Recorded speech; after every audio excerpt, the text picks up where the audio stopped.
Salutare și bine v-am găsit la un nou material. Am zis să vorbim puțin despre construcția unui solar, cam ce ar trebui să știți. Sfaturile mele ar fi din experiență, ce am observat și cum am făcut până acum, care mi-a plăcut cel mai mult. Ar trebui să aveți laterala undeva la un 2,20 m, la coamă să aveți undeva între 4,5 m și 5 metri. Eu am 5 metri la acest solar. Ia uitați. Și haideți să vă spun și de ce ar trebui să aveți 2,20 m la lateral. Pentru o bună aerisire și probabil mulți cultivă un ciclu de cultură din primăvară până în toamnă. Acea plantă va crește destul de mare și ca să puteți să o lăsați până sus. Mă înțelegeți? Ce intră în capacul de sus, dacă veți face aerisirea mai joasă, mai scundă, ce intră în capacul de sus nu va mai crește la fel de bine, nu mai o să rodească la fel de bine și probabil nu vă doriți asta. O să vedeți că și eu am făcut la cel din sat. Am lateral la undeva la 1,60 m, 1,65 m, ceva de genul. Și bine, pe mine mă avantajează că pun două cicluri de cultură. Deci nu las plantele să crească foarte înalte, să intre în partea de sus a capacului. De ce am spus că ar trebui să aveți înălțimea de între 4,5 m și 5 metri? Acest cub de aer cald, deci primăvara, când lucește soarele puțin, se va încălzi și aerul cald va urca în partea de sus. Ce se întâmplă? Dacă aveți o folie profesională care nu permite căldurii să iasă, pe parcursul nopții va ține o temperatură destul de bună în solar. Și astfel veți putea să aveți o timpureitate, adică să plantați mult mai din timp în acel solar. Prinderea ar trebui să fie... Ei, ce faceți căței? Hei! Ce fac, mă, băiat? Bălănel! Ia uitați-l cât e de înalt ăsta.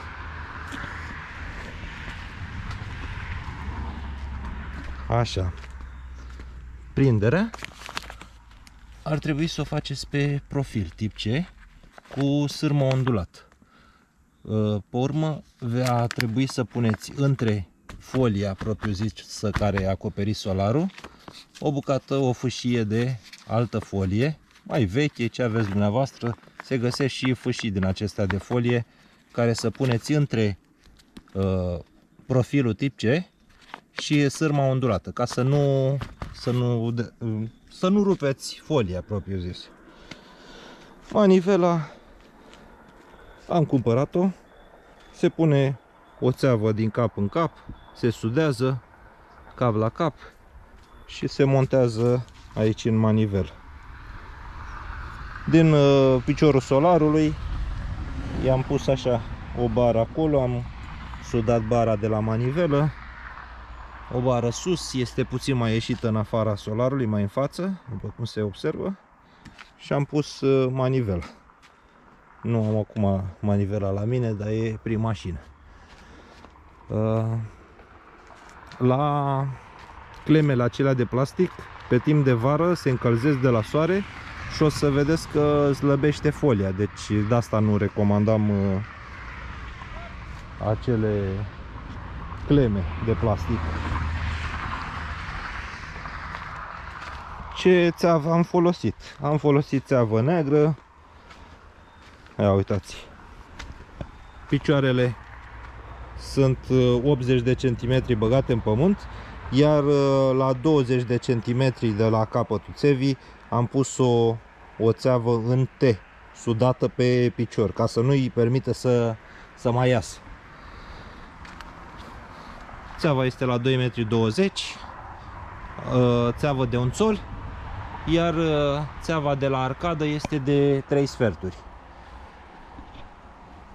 Pentru roluirea țevii am chemat pe cineva cu o mașinărie din aceea de roluit. Mi-a roluit țeava, în rest totul am sudat noi acasă. Ce mai puteți face? Mai puteți face o aerisire și în capac, pe capete, în față și în spate. Deci puteți face o ușă ceva rabatabilă prin care să eliberați aerul cald în perioada verii de sus. Eu nu am făcut această ușiță pentru că mai am și umbră și n-a fost chiar așa necesar. Dar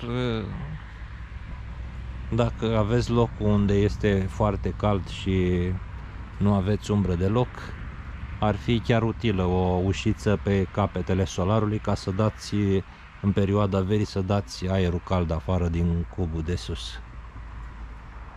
El fiind destul de înalt, după cum observați, am mai pus aceste contre aici.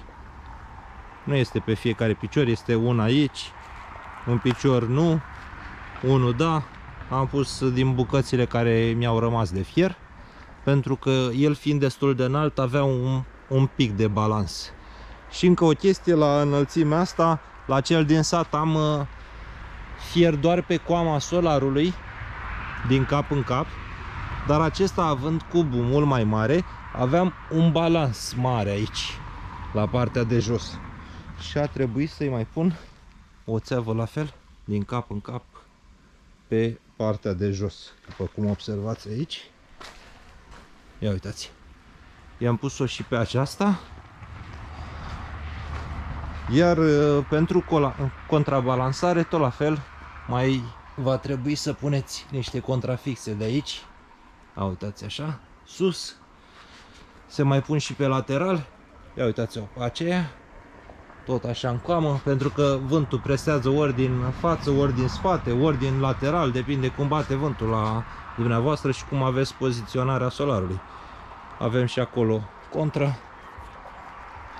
Pe partea de interior, la aceste laterale, nu știu dacă v-am spus sau ați observat, avem două sârme. Ia uitați aici și mai aici. Ce rol au aceste sârme? Să nu împingă folia în interior când bate vântul de afară, dintr-o parte din lateral. Avem pe coarbele solarului prinse aceste cârlige. Observați că ies în afară și haideți să vă arăt și afară ce rol au acele cârlige.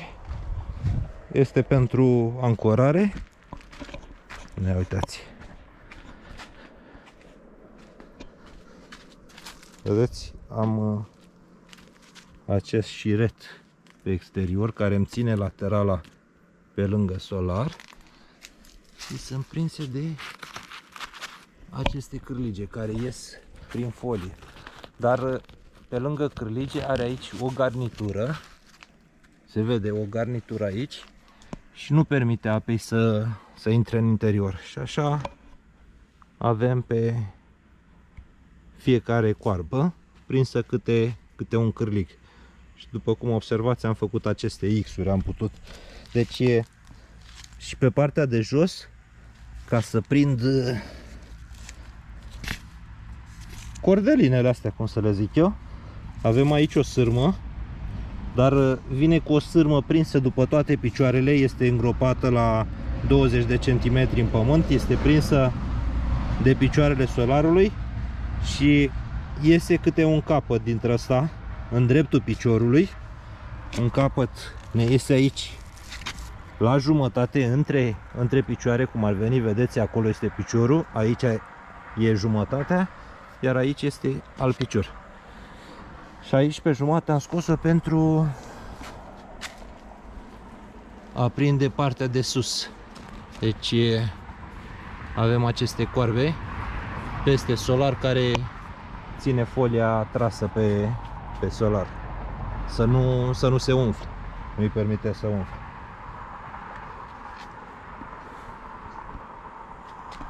Aici avem tot la fel așa o sârmă. După cum observați, i-am pus clipsurile acestea de plastic și le-am dat și câte o sârmă, pentru că de la soare se slăbesc foarte mult și îmi lasă brâul să cadă jos dacă l-aș lăsa așa. Vă dați seama. Ce să mai vă spun eu?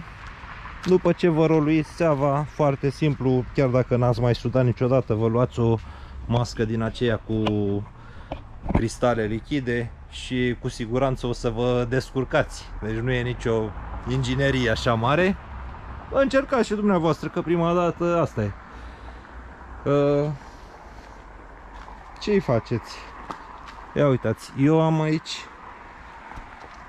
este țeava de un sol. Cea care vine de la arcadă este de 3 sferturi. Am lăsat-o puțin mai lungă și mi intră în picior aici. Și am sudat această țeavă dintr-un capăt în altul. Deci când faceți prima dată, faceți o matriță practic, prima arcadă. O faceți. Îi puneți aici jumătatea până sus. Deci asta este jumătatea până sus. Și în funcție de lățimea care o aveți, vedeți unde mai puneți. Eu i-am mai pus una din vârf de acolo, care vine aici și îmi ține bara de cultură. Pentru că asta se numește și bara de cultură, pentru că sunt sârmele cu ațele pe această bară. Iar de sus, din asta care vine aici la bara de cultură, i-am mai pus, vedeți, V-ul acela. Și pe partea de sus ar trebui să îi pune sârme mai des. O să vedeți la cel din sat unde vă arăt și anumite greșeli care le-am făcut, iar la acestea le-am remediat. Este că partea de sus, la coamă, este la fel de rare sârmele ca și pe laterale. Și acolo se formează mereu burți de apă, ca să zic așa. Dar în acesta n-am avut niciodată, după cum se observă, nici nu se cunoaște pe partea de sus, de mijloc, nu se cunoaște nicio burtă de apă.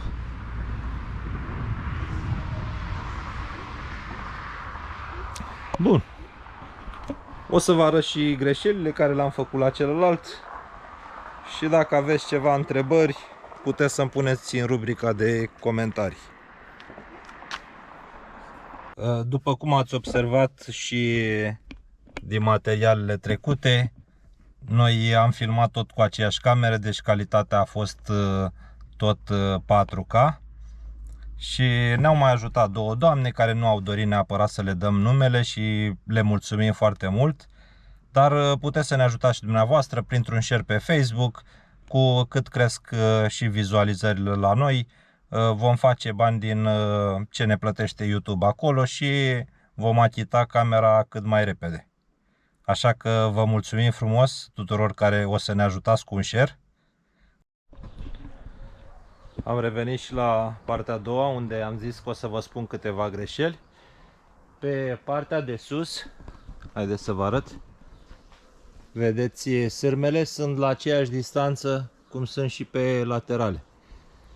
Sfatul meu ar fi ca în partea de sus, să zicem cam până pe aici așa, în stânga și în dreapta, ar trebui sârmele să le puneți puțin mai dese, pentru că vara folia este caldă, este încinsă, este moale și dacă dă o ploaie o să-și facă câteva burțe aici. O să vă arăt exemplu în partea asta unde se și cunoaște. Vedeți unde se vede un pic mai murdar? Acolo a stat apă și a făcut un pic de burtă. Ea își revine când se răcește afară, se strânge și își revine folia. Doar că din când în când va trebui să mai împingeți cu ceva să dați apa jos după folie. Mulți am înțeles că nici nu pune folie, sârmă deasupra, dar fiecare cu ideea lui. O altă chestie care vreau să mai vă arăt ar fi aceste clipsuri de care nu sunt mulțumit deloc. După cum vedeți, am mai lăsat și folia, am mai slăbit folia. Eu i-am dat aici, dacă se vede, 2 sârme și am legat-o. Pentru că vara, când sunt temperaturi destul de mari, acestea se încing, se slăbesc și ele un pic după țeavă și în felul acesta, ia uitați, am mai dat drumul la folie. Acest solar nu este făcut cu manivelă pentru aerisire pe lateral. Are pe aici, vedeți, câte un cui și venim așa cu folia de jos și dăm peste acest cui. Vedeți? Deși când o să schimb folia o să-i fac și la asta manivelă. Și pentru că nu are manivelă, i-am făcut un pic de strașină, dacă observați. Țeava exterioară vine aici și el ar veni mai în interior, ca să nu-mi plouă pe această scândură. Hei, căței, acasă cu voi! Acasă! Acasă, n-auziți? Așa. Pe deasupra i-am pus niște cordeline de-astea din folie mai veche ce am avut. Țin destul de bine. Ce vreau să mai vă spun, la acest solar are undeva la 1,60 m înălțime până aici. După cum observați, eu sunt mai înalt de laterale al lui. După cum ați văzut la solarul din câmp, acela este mult mai înalt decât mine. O aerisire mult mai bună. Bruno, ce faci? Ai venit aici? Ia plecați de aici. Așa. Ce vreau să vă spun? Aerisirea, dacă este la 1,50 m, 1,60 m, cum vine și la mine acest solar, ce trece peste această înălțime, vedeți că în interiorul solarului poate trece mult mai sus de această înălțime de pe lateral. Ce trece mai sus se va îngălbeni. Nu va mai produce la fel de bine ca și sub această laterală. Adică nu își mai face aerisirea, în capacul de sus se acumulează căldură și va pârli plantele. De aceea eu vă sfătuiesc să-l faceți mai înalt la aceste laterale, doar dacă puteți să-l faceți la fel ca și ăsta, dacă puneți 2 cicluri de cultură pe an. Adică puneți un ciclu de cultură în primăvară și altul în toamnă. Bruno! Bruno, auzi! Ce-ai văzut acolo? Aici este... De asta v-am zis că eu n-am mai pus folie de umbrire, că ia uitați. Pădure aici, lângă mine. Savană. Și am umbră. La fel și la celălalt din câmp am umbră după masă, iar la acesta am umbră dimineața. Este o casă părăsită și a rămas așa, e plin de pomi. După cum observați, la ăsta nici înălțimea nu este foarte mare ca la cel din câmp. Haideți să vi-l arăt din față. Uitați, are undeva la 3,5 m, undeva la coamă. Iar celălalt este la 5 metri. Ce pot să vă spun și ce am observat,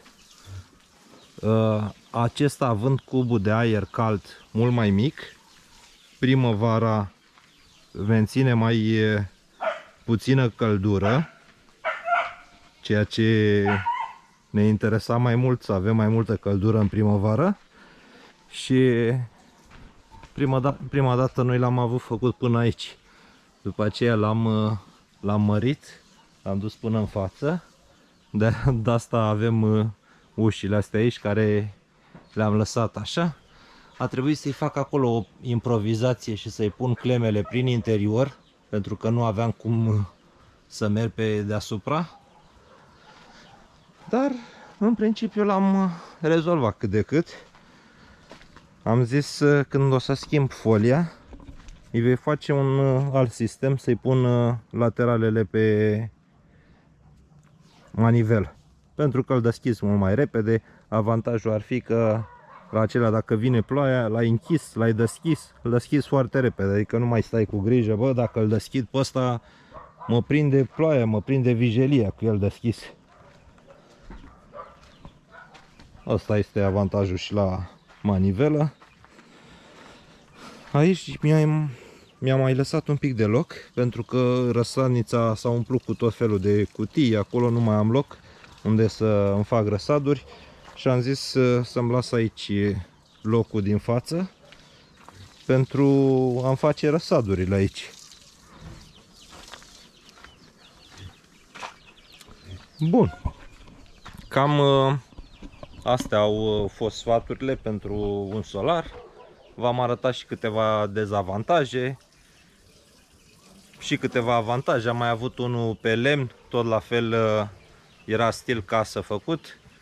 Au fost și la ăla ceva dezavantaje, nu aveam experiență, nu i-am făcut strașină deloc, apa care se scurgea după el îmi intra toată în interior și vă dați seama că... Dar în timp am mai prins și eu experiență, am văzut ce e bine, ce nu e bine. Vor fi foarte mulți isteți care vor spune că nici nu pun sârmă pe deasupra. Fiecare face cum consideră. Eu v-am spus părerea mea, cum am făcut. V-am spus și ce am greșit. Și pe viitor dumneavoastră, dacă faceți unul, tot investiți niște bani și ar fi păcat să îl faceți cu greșelile care le-am făcut și eu la început. Bun, vă mulțumesc frumos. Până data viitoare, vă salut cu respect și ne mai auzim.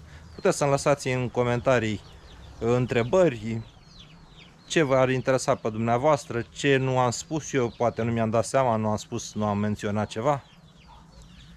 Bun, vă mulțumesc frumos, la revedere!